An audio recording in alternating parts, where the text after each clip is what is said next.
Hey everybody, welcome to RefTime, sponsored by Ref Training School and Hoosier 3-on-3. This is Tanya. And you've got Crane here. We'll be covering rules, plays, points of emphasis, and all things official, not too serious, in a fun sort of way. So come join us. Welcome to another segment of RefTime. I like the way one of our guests said it before, RefTime. That was, who was that? I can't remember. Okay. Bev. Okay. Yeah, RefTime. Anyway, our guests in the studio today, we have some relatives with us, and we're going to kick things off Well, with... not our relatives. I said some relatives. Okay. See what I had to deal with? Every show I got to deal with. I'm just saying, well, they're not our relatives. Anyway, Keith Edmonds and Michael Edmonds. I got to do it correctly. We have the great ones and only the Keith Edmonds. along with the infamous Michael Edmonds. Put a lot of work into that, Crane. I did. He does. And you didn't show any energy with that at all. You just I'm critiquing. At least Keith gave a little dance with it. I know. And that's about as much as we was going to do, too. Well, welcome to the show, gentlemen. Thank you. Been a long time coming. Glad you guys could join us. Yeah. Sure. And Good to be we're gonna talk about all the great things you guys are doing in the wonderful world of sports. Okay. Sure. The wonderful. Basketball specifically, though, right? So that's a question I have for you. So what Yeah. sports have you guys been affiliated with mostly? Has it been basketball your lives as players, coaches, and trainers? Pretty much. Middle school basketball, high school basketball, Coaching? coaching, Okay. and then Because I you actually played did. basketball too, right? But I actually also coached middle school football at Northwood for about 6-7 years, and actually at Lane too. Wow. What got you into football? Man, that's a good question. I kind of just needed something extra to do to get Okay. ready for basketball. Okay. So the first year I started at Lane, they actually needed some assistant coaches to help out, especially with the younger kids. So one of the teachers there asked me about joining him to coach. So I just said, well, hey, I don't have anything else to do. So Why not? Why not? yeah, so that's how it started. So now, what sports did you play when your younger years, Mike? Did you play? I know Just you played basketball. Because you and I actually went to school together. Yep, I'm dating us, but we went Zion Zion Lutheran. Lions. That's right. That's right. Yeah. So we played basketball at Zion. I think back then though, the only football they had was flag football. Flag. If I remember right. It's come full circle now. Yeah. What does that mean? 7-on-7 a lot of times. Oh, that is a new And thing. the NFL, I think, is sponsoring the flag league for youth kids now. And it's big. Wow. Yeah, I it's have big. heard that. I'm still not going to go outside and officiate football because No. we don't do outdoor sports because we can't control the climate. We don't. We Right. just don't do it. Right. We tried girls lacrosse for 2 seasons and Too many. Football middle school isn't that bad because your season only goes up until October, basically. yeah, So- that wouldn't be bad. But It depends because remember we're in Indiana, and in Oh, no, Indiana, yeah. winter could happen October 1st. plus, So as officials, once we get licensed, once you get licensed in the sport, they all start calling you. High school, Yep. middle school, they all start calling you. So Yeah. Keith Edmonds, what do you got to add to the conversation, sir? You've been Oh, involved in man. how many different sports? I mean, majority of the time it's been basketball, but it's really interesting because at the high school level, I coached for 22 years on the boys' side. I didn't know you coached that long. Yeah, I coached for 22 years on the boys' side. now was all of that time at Elmhurst? No, Okay. no, the last 10 years was at Elmhurst. So let me go back a little bit because I started off at Snyder. I was 7 years at Snyder, and then I was 8 years at Northside as a varsity assistant JV coach. Now, when you were at Freshman Snyder, you were doing what level? I was doing freshman, and then I moved up. And ended up doing JV. You were at Snyder for a total of 8 years? I was at Snyder for 7 years. 7 years. Wow. I don't even remember that. Yeah, I was at Snyder for 7 years. As a matter of fact, and we talk about this now, I kind of laugh about it. The head coach at Homestead Girls, Rob Parker, he was a senior when I started coaching. Oh, wow. So Tony Gooden, who's coaching at Snyder now, it was his senior year. We had a great guard named Jason Klein, and Jason was a sophomore for us at that point. But so then I was there for 7, and then I left when our head coach Jim Rousseau left, and they hired a new head coach. I then moved over to Northside and worked for Coach Glenn Heaton, and was there for 8 years, and then.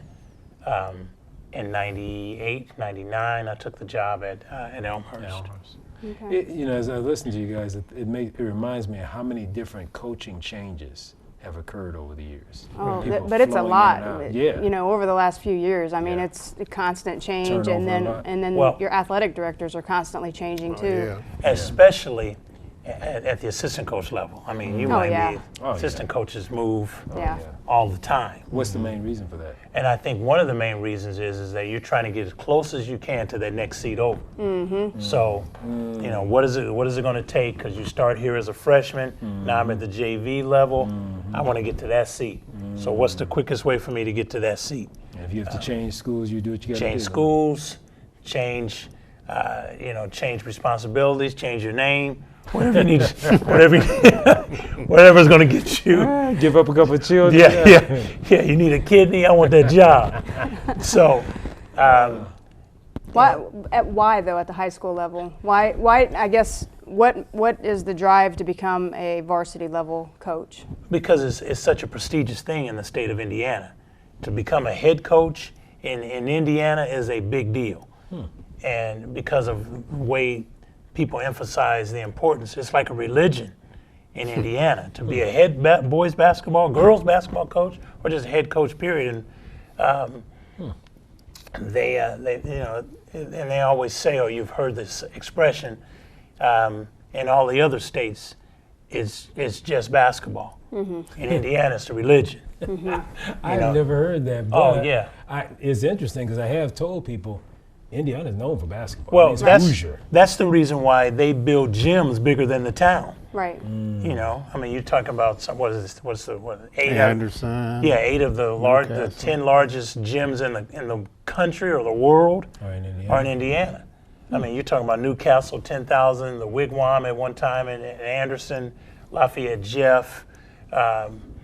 You're Richmond. You're talking about on any given night, you might have 7,500, 8,000 people at a high school game, which is crazy. I'm glad you mentioned that. Do you guys think that the attendance numbers of people has gone down significantly? Because when we ref, I walk into certain gyms, like where I was at last night? Lures. And I'm looking around, and it was okay attended, but nothing like when we were young. But it was a Tuesday night, so for a Tuesday night, That's I true. thought it was very well attended. Yeah. I Back had, when we played, I don't think we played on Tuesdays. I had a girls' varsity last night, and Where we were were you at? lucky to have 50 people in there. And where were you at? So South Side. Southside. So the attendance, you guys think do you know why it's gone down? Oh, there's so many other things for kids to do now. That's true. I mean, Yeah. Well, and you can watch it on Summit City Sports too. Well, right. and the main thing, in my opinion, is class basketball. Because when we all were all in school, it was one class. Yes, true. And everybody played. There was nothing else to do. You go to the game. It didn't make any difference if it was, we usually played on Friday, Saturday nights. But everyone came to the game. There was no cell phones. There were we didn't have a job. We didn't have social media. We didn't have all that other stuff. So everyone came to the game. So when class basketball came in and kind of divided the pie, now all of a sudden, you go into a 1A game or a 2A game. It's not Northrop versus Bishop Lewis, 4A versus a 2A, whatever. It was just the high school game, So when the IHSA made that decision that they wanted to try and balance the scales and give the little guy an opportunity, that's when things started to change. Do you guys like class basketball versus the way it used to be? A little torn. I mean, I think growing up, I mean, you know, when you're competing, you're just competing. One of the things I used to tell kids all the time, especially when I first started coaching and as we got further into it, like, well, when we played, if you went to the park to play, you didn't go to the park to play against just guys your age. Right. You were trying to just get on the court. Exactly. And if your opportunity came because this 10, 15-year-old guy older than you asked you to play, you got on and played. That's right. So you weren't worried about, Right. well, he's stronger than me, Right, he's right. You just play. mentally tougher than me. You just try, and you know, and so it kind of transcended the game. Now, for one, I mean, look, you can drive by any playground now, Right. and Empty. they're empty. Yep. So you factor that part in, you know, like one of the things in coaching too, like, you know, which of your kids are mentally tough to play the game. I think once you saw kind of like games outside dwindle down for age differences, and it just became centered about, well, I'm playing against somebody who's like my age or whatever, that kind of lessened the part about toughening up your mental game that you would get when you were playing against older guys. And it's kind of like kept trickling down. So like, you know, not that there's anything bad or wrong with that, but you got kids who just play against their age. You don't have that vast difference of skills. So for one, it doesn't really help you develop your game as much as what it used to before, though. So, I can see that. so it's definitely different. I mean, and we coached actually during single class and then transitioning into the classes. I was going to ask you guys, what's the difference between coaching in that era versus the era that we're in now with the class? Well, being a coach, and for, I guess for myself or for us, we certainly benefited from being in class basketball. I mean, we were successful at the 3A level. You know, we got to the state finals. Wait, as a you got to 3A back school. up. Where did you guys achieve all this at? At That people want Elmhurst. to know. Oh, yeah. There's a school over there on Sandpoint Road. There was You over go there. down, Was. down Ardmore. Was Yeah. meaning that You know building that's is the school I graduated from. Yeah, yeah. And So it back is when no longer dinosaurs there. roamed the earth, Back when dinosaurs roamed the earth, and he's older than I am. I just want to say. but at Elmhurst High School, we certainly benefited from being, even though our kids would have felt like we could have played the Lakers at that time. I mean, it wouldn't have mattered. They had a certain degree of confidence, let's say. Well, you need that. Well, you do. Because that kind of matches what Mike was saying. You know, you get that. Well, and it was really interesting because it didn't start off that way. Right. Had to be You developed. know, we You guys had to build that program up. oh man, the first 3 years we won 5 games. You know, we went in 3 years, you only won 5 games? We went 1 and 19, 2 and 18, 2 and 18. wow. The first 3 years. We had band players on the basketball team those first 3 Oh, years. So you guys, the biggest Wow. part, because I guess the reputation wasn't there for a strong basketball program, you had to actually find kids who even wanted to play? Yeah, not only did we have to find kids that wanted to play, but that wanted to stay. Because it's hard to keep kids when you're losing. It's hard to keep kids out for the team. They're like, I'm not going to go through that again. So, you know, but once we started to change the culture, and we got kids that not only wanted to be there, but we also had the kids that were walking the hallways, that were peeking in the gym. Let me go in there and see what's going on. You know. So what helped you guys turn the corner? What changed the culture, so to speak? Family. Yeah. What do you mean family? Because when we came on, like I was coaching where we went to school at, Zion. I was the head coach at Zion. How many years were you there? Coaching? Assistant coach, I was there for 4 years, and I stayed on as head coach for 3 years. I coached with a guy named Tim Rankin, who ended up becoming Oh yeah, Concordia's coach. Concordia. Concordia's coach, yeah. yeah. Because we had played together. The 2 years I was at Concordia High School playing, we had played together. He was a senior when I was a junior. So he asked me to come on and help him out with the 5th and 6th grade team at Zion. Okay. But when Keith figured out that they were going to finally offer him the job, we talked, and Keith had come and helped support me when I was at Zion. I mean, we'd come to practices, we'd do skill building stuff, all that stuff. And that's probably one important thing that's kind of like critical, is that, and Keith won't really mention it, but I can, since I saw it on both sides. When you have a high school program, like you said, everybody's trying to get in that chair next to the chair. So sometimes it works out good for the staff that you're trying to collect to bring in, but then you got some guys who are, that's their focus.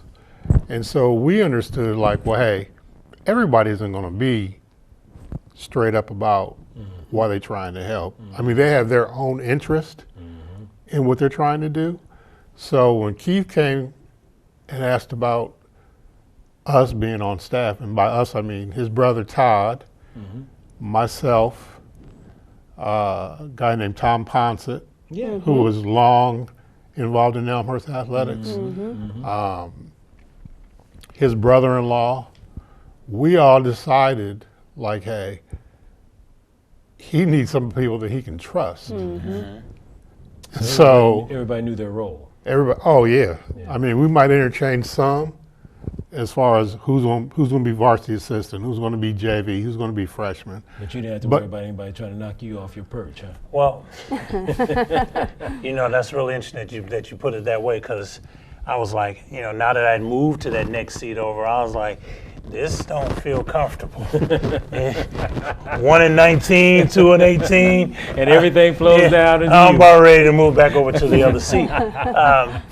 So, you know, really, these guys were the gatekeepers of my dream to be a head coach. And you have to surround yourself with people that you trust, and, you know, that were going to pick me up. Because there were times that I was like, maybe I don't know what I'm doing. You know, they're like, no, you know what you're doing. They just ain't doing it right. You know what you're doing. You just got band players. Yeah. Just wait till you get some real basketball players in. Then they really go. So those early years, we had good kids. And, you know, and really, even though we weren't showing on as far as our one-loss ledger, and it's so interesting because I talk about this a lot. Our scores, even though we went 1 and 19, you know, that first year, we lost probably an average of 35, 40 points, you know, but then the second year, it was 25 to 30. Third year, it was 25 to 20. You know, so even though it wasn't showing up on our one loss, the kids were building confidence. And they were giving me confidence, because I was like, okay, things are starting to get better. Even though they weren't winning per se, we were winning in that we were gaining respectability.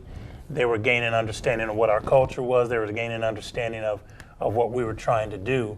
And, you know, so then when year 4 came around, and those kids that had been there a couple years came back, along with some kids that decided to come out. So then year 4, we went 7 and 13. You know, I'm like, okay. So then year 5, we went 9 and 11. So you're starting to see some traction. Yeah. And then year 6, we went 22 and 6. And we went to state. You know, so, and I'm not saying because I'm a great coach. I'm just saying that, you know, kids need to see the fruits of their labor. And if they don't, and coaches as well, you know, if we don't see some fruit, then we're going to think we got some bad trees. You know, there's no fruit coming forth. Well, I think the kids need to see the consistency too. They needed to see that you guys were going to stick and stay, and that you just weren't going to be, oh, well, we have a bunch of losers, we're just going to leave. Right. No, we're going to stay together, we're going to work together, we're going to build this together. And that's where these guys were so good in helping me stay focused on what the big picture was.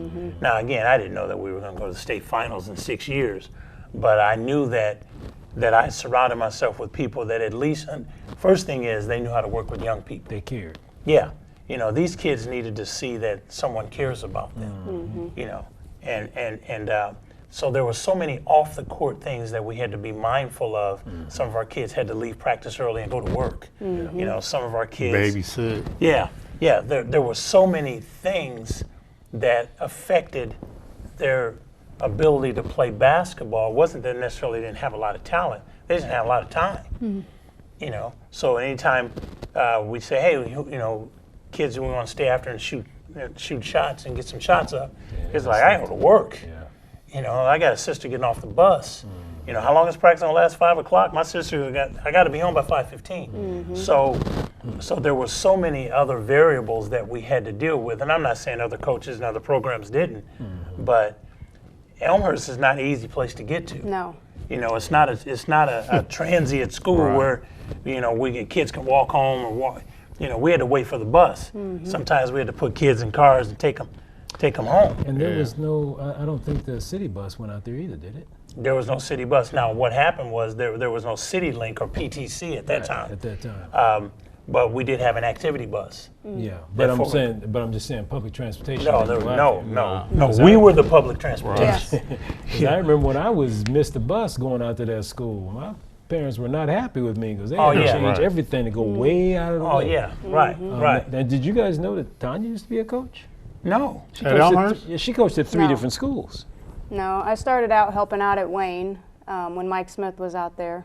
I don't know. if Okay. you Oh, remember. Yeah, we know Smitty. Smitty. So So we don't know him as Mike Smith. We know him as Smith. I know, but I wanted to give the full name.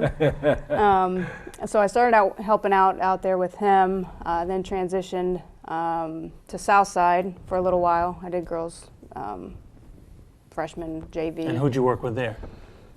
So Eric Vaughn was out there for a while. Evie, Okay. sorry, for those of you, and then Andy Rang, Yeah, right. who You know is where now he is he's now at Yeah, Trine. he's at Trine. Doing a good job. Yep, He yep. is. I had his game a couple weeks ago. I said, Andy, don't be yelling at me. I'm sensitive. I feel like there was someone else out there that maybe I worked with, but I can't remember. But those are the two that I had worked with the most. And then I had done a year at Northside when Katie Jackson was the head coach for the girls varsity team out there. Big win for Katie last night.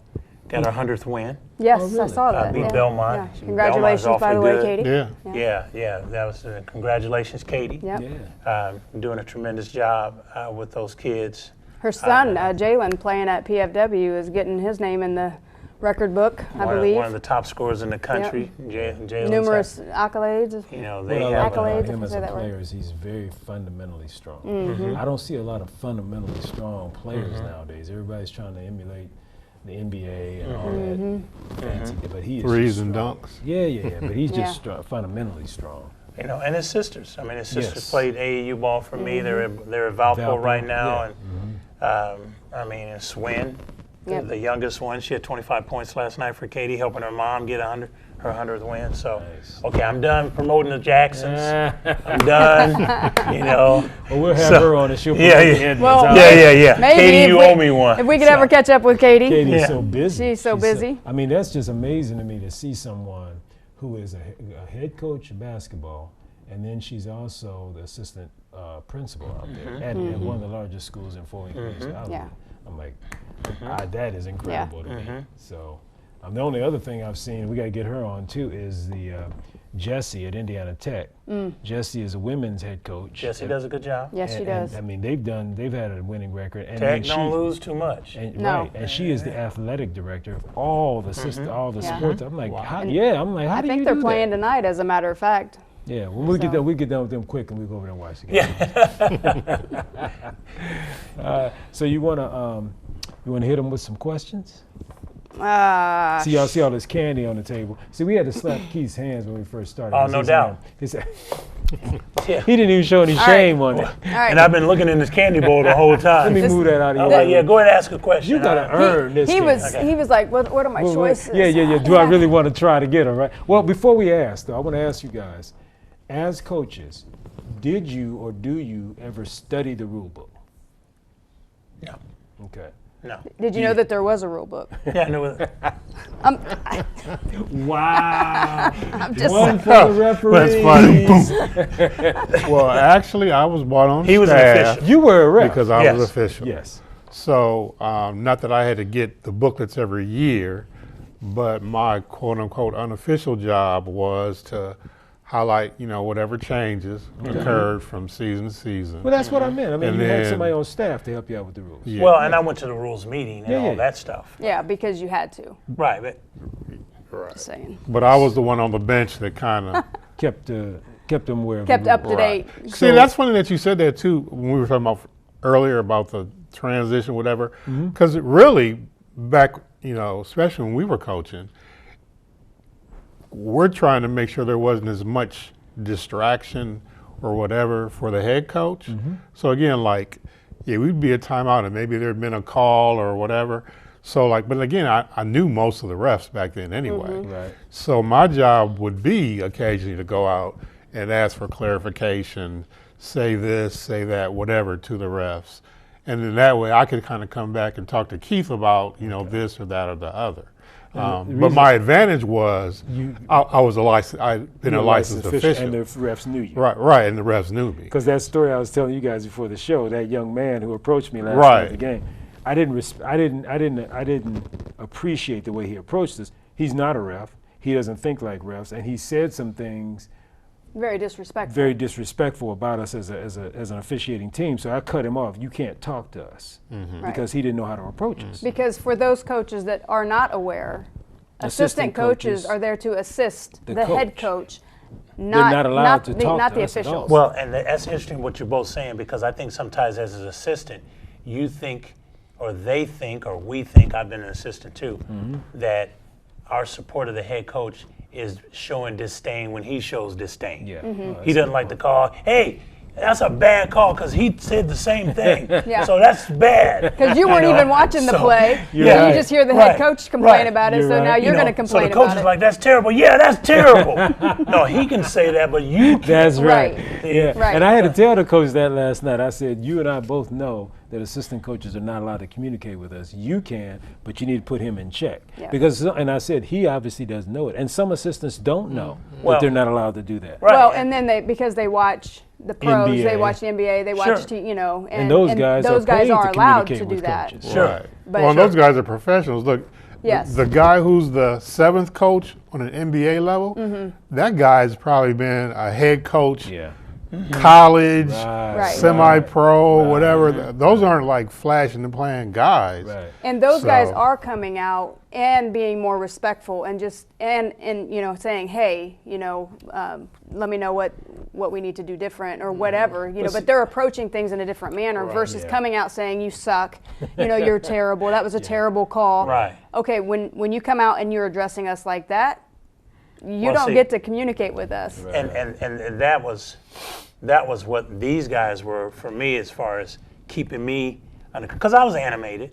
Really? Yeah, I was animated. I don't remember Just, that. no, just maybe. Yo, a little- we're just gonna say little- animated, and then we're gonna move to my point that I was trying Okay, to make what's your point? before these referees jumped in. They was getting ready to attack me on the remember show. doing some of your games. I remember. I the remember animated watching you do sheet. some of his games. Yes. So what these guys would say is, okay, all right, now you've hit him going this way, you've hit him going that, don't hit him again. That's enough.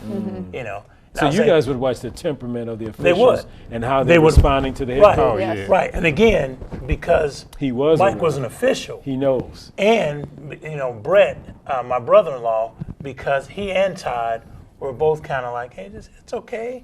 It was a bad call, but it's going to be all right. Yeah. Todd was always so laid Todd back. is always like, Yeah, Right. it's okay. And I then- don't and remember then, of course, Todd ever now, really getting upset. Then I would be like, it's not going to be all right. It's not. It's awful now, and it's going to be awful later. And the next time we see him, it's going to be awful. And it's just going to be awful because And he's I remember awful. you coming at me like that. Right. Like, And he's just awful. and I'm looking at him like, So we so used what's to be really friends. interesting? What happened? Right. So what's really interesting is that we would have a game, and these guys would go out and they would say, hey, you got Crane Hearn, leave him alone. What kind of No, Mike, what kind of reputation did I have? What kind of Well, reputation? no, I'm just using you as an Yeah, example. he just Okay, put your okay. name out Yeah. there. Okay. But You we know, would have I conversations knew that about was So- some of I these knew. teams. So that before would I come came, in, because our cruise. locker room was downstairs. So by the time I got up to the court, Brett would say, leave him alone. Remember that dude over that you had in Richmond? Got it right now. Leave him alone. Leave him alone. Right. You So I know. want to ask Mike real quick. So I had forgotten actually that you officiated. How long were you an official? And just basketball? Just basketball. Okay. Well, did I? Yeah, I did just basketball. Man, I think I did. I came on first year at Elmhurst, 94 or 95. When we came down, Yeah. no, we came down in '98. So I had already 97, been 98 reffing season. about 8 or 9 years because back in the day, when I came out of high school, I worked with my sister, and she was in charge of McCulloch Center. And McCulloch Center had a summer league of guys who were had graduated from high school, college. Man, you talk about some That was games. the place to go. Yeah, well, that's where I got my training at because Yes. Clark Hamilton You was mean as a still. ref? Yeah, Oh, you yeah. got the alligator When skin I right got there. my license to ref, I want you to hear say that I name, was Clark 19. Hamilton? I want to say I was 19 or 20, Ooh. and Clark was still in charge of the league, even though he wasn't the center director anymore. So that was probably the first big influx of black refs in Fort Wayne. Clark started that. Yes, he did. It was like a class. Yep. And we did it for about. both went through his class. Yeah. And we I did went it for through about it later 8 though. weeks. I think Yeah. you Oh. went through a lot But I earlier. came in a lot later than you did. I didn't come in through his class until after college. Yeah, we did that class, and part of the training was we had to ref them Tuesday, Thursday night games at McCulloch Center. And I'm talking about with, you name it, like Rose Barnes, Satch Craig, Muff, Eugene Parker. George, all of them. Yeah. So, you know, these dudes were older than me, Yes. and I'm roughing. Oh man, you talking about Woo. training by fire? Yes. sir. Yeah, Yes, sir. yeah. I did that for about 3. I did that for about 3 summers. You actually survived 3 years? I'm proud of you, Mike. I was proud of myself too, because that after I did the very first game I ever did, and that was just stupid. But I text somebody. You say that I was text one of them legends. I don't even remember who it was anymore. I bet they remember. Oh, because they were getting ready to fight. Oh, yeah. Oh, yeah. Oh yeah, they was getting ready to fight. If it Fight had, you or fight each other? fight him. me. Oh, okay. Fight him. Because it had not been for the fact that they knew I had played some, they probably if I'd have just had not played and I text somebody, yeah, they would have wiped me up around that court. But man, it was great training though. Oh yeah. It was great training. When we train people, we tell them, you know, you got to figure out a way to get your alligator skin. And now the best way to get your alligator skin is Unfortunately, AAU, AAU. because it's so chaotic. Yeah, I went to. Man, I can't remember when it was, but I remember one of the first years that we weren't coaching, but then I went to like a summer AAU game, and I think whoever I went with, I told them like, oh, I couldn't be out here reffing no more. it's Cause gotten I'd be worse. ready to fight. Right. Yeah. It's gotten worse because I think the number one problem is unless you have a higher level of AAU tournament, you don't. A lot of times when you have those, you'll have people like you guys who know how to coach professionally, coaching your kids. Well, when you have the lower level or the lower tournaments where you don't have the bigger groups coming in or the big, you know, known teams, you got these weekend warrior dads who don't really know what they're doing. They're out there because their son or their daughter is on the team.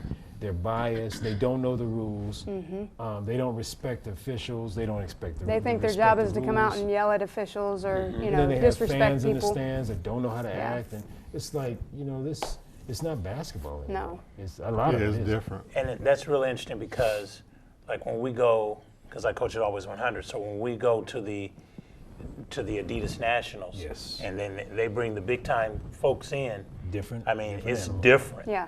Then it's it's real different. basketball. Yeah, it's different. And the officials, I mean, you know not to say anything. Yeah. You know, and it's just a way they carry themselves and present themselves. I mean, everything is so precise, precision, and you know, if you want to say something to them, you know, you kind of sidle up to them and You know, Whisper. you would never say that was terrible. Yeah, you don't do that. Yeah. You know, And they give you a what, look Keith? like, A lot of those officials out there are doing college yes. or higher. Oh yeah, like last summer we had officials from the SEC, we had the Big Ten, we had the ACC, Right. and these folks they're different. Yeah. I mean, you Yeah, don't see they're these different. officials coming in with their shirts out. Oh Their no. shirt- Well, tucked you know, and it's in. funny because we talk about, we have talked about before how we tell our trainees, you know, some of the worst basketball is 3rd through 6th grade Yep. to officiate, because you have their parents and grandparents who don't know the culture, Yep. and they come out there and they act ridiculous. They try to talk to officials any way they want to.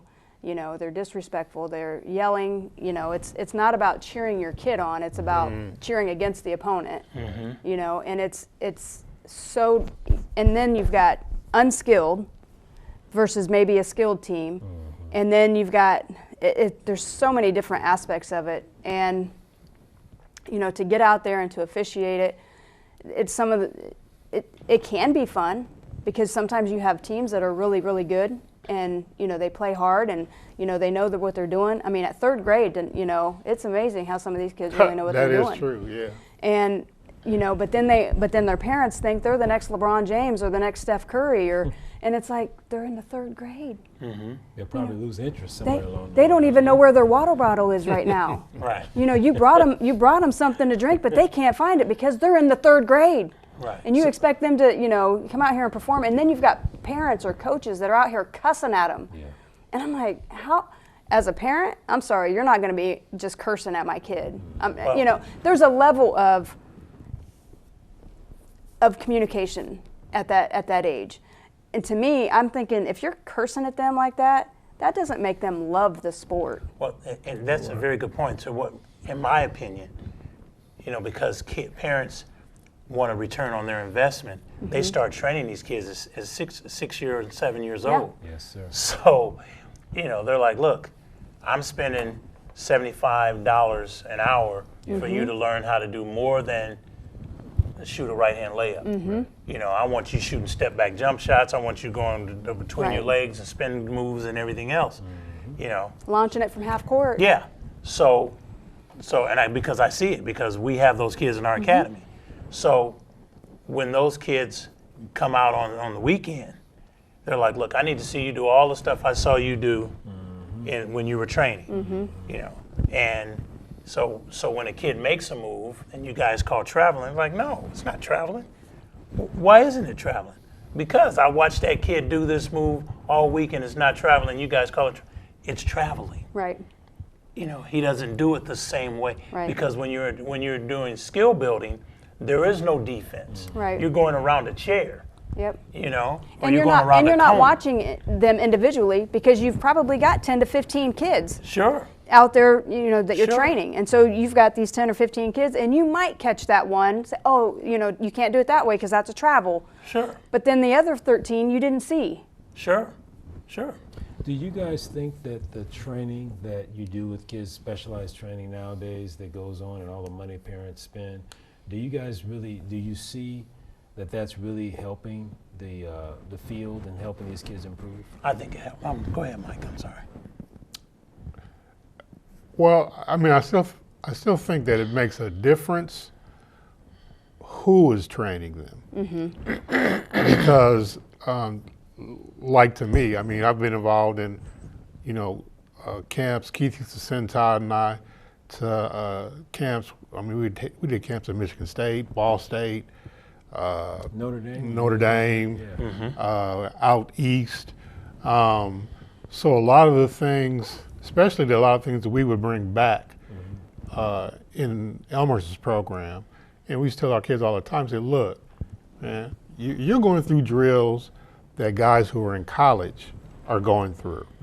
So one, don't tell us it's not helping you, because if it can help a guy get ready to go to the NBA who's 18, 19, 20, if you're doing it correctly, there's no way you can say it's not helping you. But then you have to have an eye for the correctness of it. To me, the biggest thing I see that lacks in today's coaches is the the eye for accuracy. Like you can't say, like on this drill, if he did it once out of 5 times, you can't say good, great, whatever. You have to let them know you did it okay once, but those other 4 times was not that good. And I think what you have with coaches now, especially if you're talking about the AAU piece of it, they are so relegated to the idea of getting kids who they think already have a skill level when really they don't. And it kind of perpetuates them having their bad habits or their poor work habits because you don't have coaches who are willing to like get down and dirty with the level of expectancy that they need to have to build a kid's level. Like we say all the time, like today's kids who are good now, they'd have been average when we played, because when we played, everybody's fundamental was pretty much here.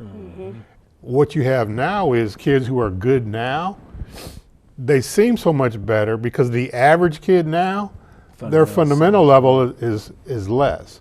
So the kid who was above average fundamentally, and he's got some athletic skill, he really stands out now.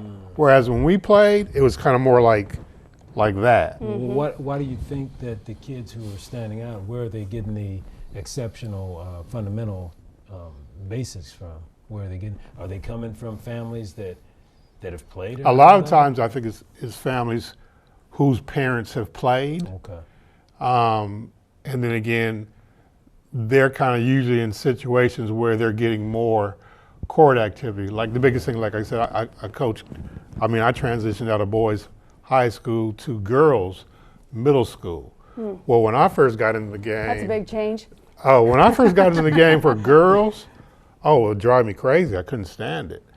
And what you would find is county and private, they were at a higher level basketball-wise because those parents put those kids into training programs. The average middle school, like foreign community schools, girl, they played they started the week before tryouts. They played until the week of their tournaments. And then they would be done from February all the way till October. So it wasn't until you started seeing girls get more prominently placed in programs and in activities that would skill build them along. I mean, that's part of the reason why girls play, I think, is better now because they're playing more, they're exercising that muscle. But back in the day, man, you couldn't, I'm talking about games where the score would be 10-8 at the end of the game. Yeah. Oh, man. You think it's painful for you. As for officials, that's really. I used to ref some of those games too. Yeah. Girls basketball, because of the way things have evolved, and now that I'm on the women's side for the last 7 years, because it was really interesting when I was approached to work AAU with girls. I was like, I don't even like girls like that. Right. Exactly. I don't. They're too needy. They're too. I don't have they time. got issues. I'm not gonna hold their hand. And I'm not. I only know one way to coach. I can't dummy down the way that I do things. Right. So when I found that I didn't have to, and that that I could be who I am and I could teach the game the way that I was taught, then. And I started to take a closer look. Girls are so fundamentally sound because they don't take things for granted. Yes, sir. It used to be like when I was in school and when I'm back in the day. If you got a girl that can make a right hand, left hand layup, it's like, oh man, you got a chance to be a pretty good player. You could win. You can make a right and left hand layup. And dribble without traveling? without looking at the ball. Yeah. But now these girls are so skilled, and it's really because they trust you as a coach. Yes. If you say, and this is the big difference, and I'm going to use this candy as an example. All right, so the just difference, gotta touch the candy. but difference between girls and boys. Girls will say point A to point B to point C scores. Boys forget C, I'm going right here. You know, and you forget this person is a key part of making this play go, Right. or making this whole thing successful. So now, You know, and Reese's would be a key part. It would be. oh yeah, yeah, Reese's. Absolutely. yeah. It's got to be the main part. Well, I mean, I was going to use Snicker, but it would have never got back in that bowl. But girls, they understand that if you say, hey, all of these pieces will help us be successful on all these different components, They'll do every piece. they do those things. But at the same time, how do you feel then about, because with boys, like you were saying, that triangle and how that piece there is important. However, boys seem to see that, hey, Snickers is open. Yeah. I'm getting the ball to Snickers. Correct. I'm skipping Reese's because Snickers is open and get that layup. Well- Whereas with girls, like you said, they're more like, have to okay, go we through got the to, steps. we're going to go through the steps. We're going to do this. We're going to do that. Sure. So I think I've seen, you know, more so now that girls are starting to skip that step now, and they're becoming more creative, and they're Very being good point. allowed to venture outside of that. Kind of like a progression. Very Yes. good point. Boys really depend on their athletic ability. Yes. You know, so the reason why they skip, you know, A to skip B and go right to C is because, look, coach, like we've even had players that say, look, I'm just going to jump over everybody and dunk the ball. You Yeah. know? Yeah, but what about the rest of the kids that can't do that? Right. You know, so girls. And there's no I in team. Right, there you go. So now girls, they, even though, you know, they still fundamentally do things for the most part the correct way. When you see some of these standout girls that are McDonald's All-Americans and you know, we certainly have girls like our team. And again, I'm saying this because these kids, not because I'm a great coach, because I got great players. All of these kids on my team are Division I, but they're all Division I because they have a certain unique skill about them that they've crafted, and they've really worked on it. And you know, they've taken the fundamentals and they've drilled themselves on the fundamental. Like, I can really make this right hand layup. Not only can I make the right hand, but I can handle being bumped. I can handle shooting with pressure. The crowd doesn't bother me. Right. You know, a coach that's in my ear, that doesn't bother me because I've spent so much time working on this fundamental skill that has helped me get one of our kids just committed to Toledo, or is getting ready to commit to Toledo. I'm not going to say her name because she told me not to. But she can really shoot it. I mean, like, probably the best shooter in the state, in our opinion. And she started off as a volleyball player. But she's crafted her shot so much because of repetition and repetition and repetition. And see, and the thing about it is that you got to get kids, boys and girls, that not only spend time working on it with you, but when they're away from you, Yep. you know, and you got to get them to the point where they're hungry, where they say, look, whether the coach is there, I got to get in the gym. You know, I got to get in the gym. And so there's so many avenues. We didn't have a gun that would throw us the ball and, Right. you know, Mama, would you rebound for me? Yeah, your teammate or something. Yeah, Your little sister yeah, was your yeah. your Little guy. sister, when you're done with that popsicle, would you rebound for me?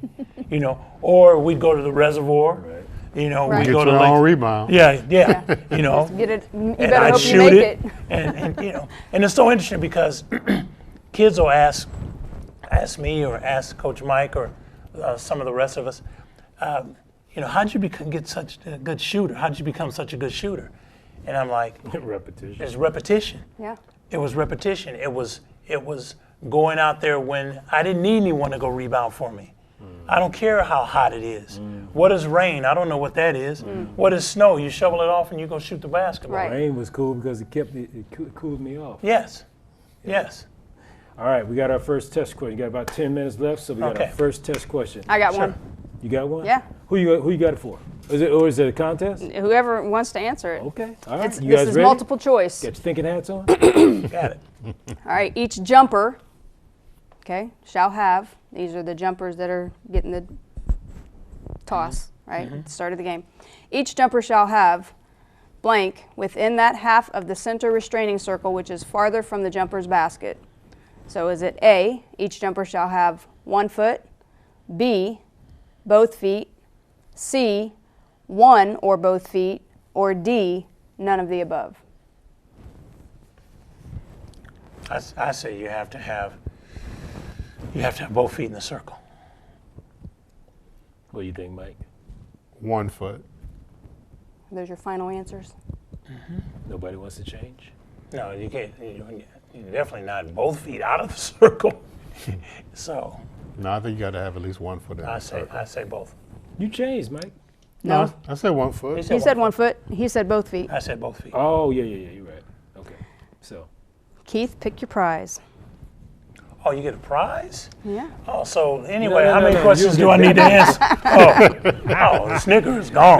now, just to make sure, Mike, I don't know if you understood the question, because that can be, the way they worded that question can be a little confusing. Well, so just so you know, these are the types of questions that we get, that we have to answer through the IHSAA, through the state, sure. through the NFHS. So So, these are Test word, questions yeah, verbatim. for us to get, yeah. to be able to apply for the tournament. Yes. So what did you envision on that question? What were you thinking?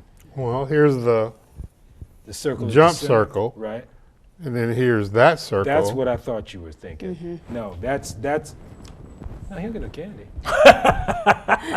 But I wasn't totally wrong though, Yeah, right? you were wrong, because the way the question is worded is each jumper shall have both feet within that half of the center restraining circle, which is further from the jumper's basket.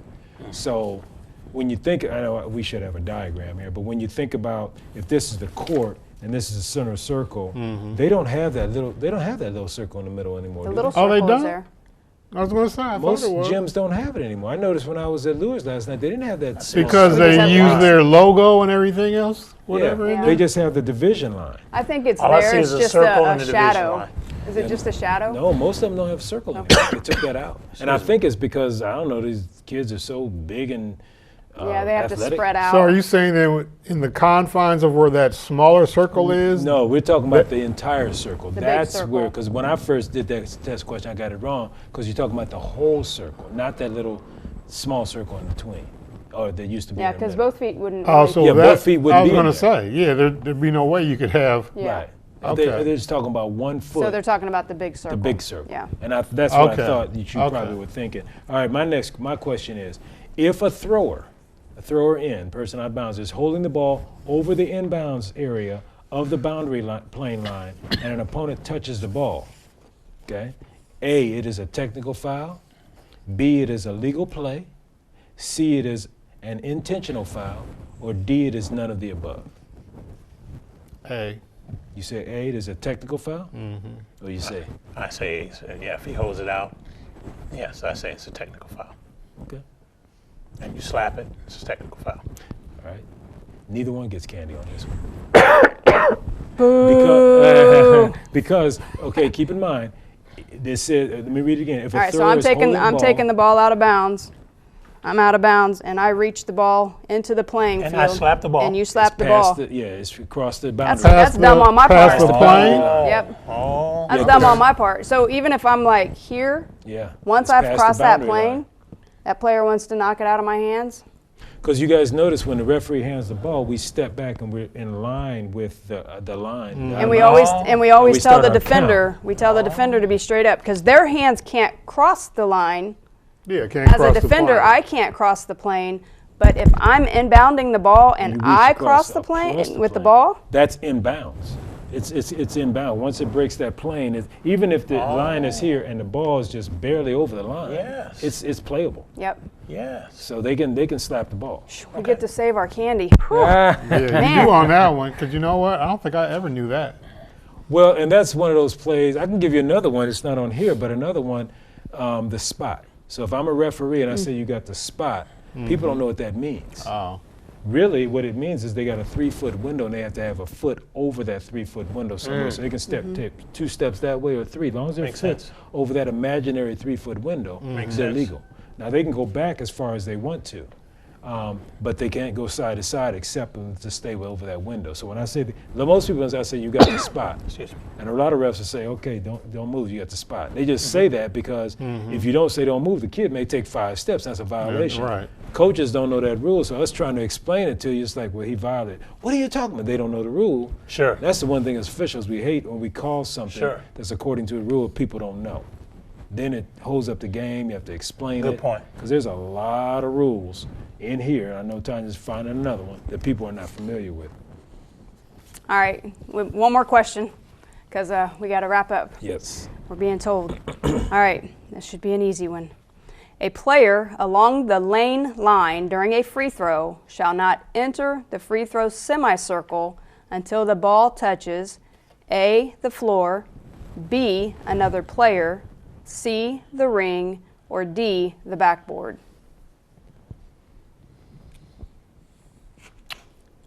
I say it. The rim. Well, yeah, the rim. Yeah. I'll say the rim.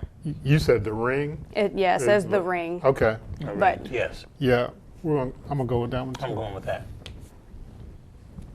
That was number 16 if you wanted to.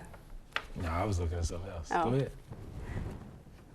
You both get a piece. Yeah, they I was got gonna that say one. now. We might not They know a can't lot get a about ball, about right? position, So- whatever. We know a little Right. something about the rim now. So Right. now they're talking about along the lane line though, so you have to think about that. They can enter the lane on the release, but they can't enter that semicircle where the shooter is. And see, that was that was my first thought. Was like, because usually you hear officials on the release. Yes.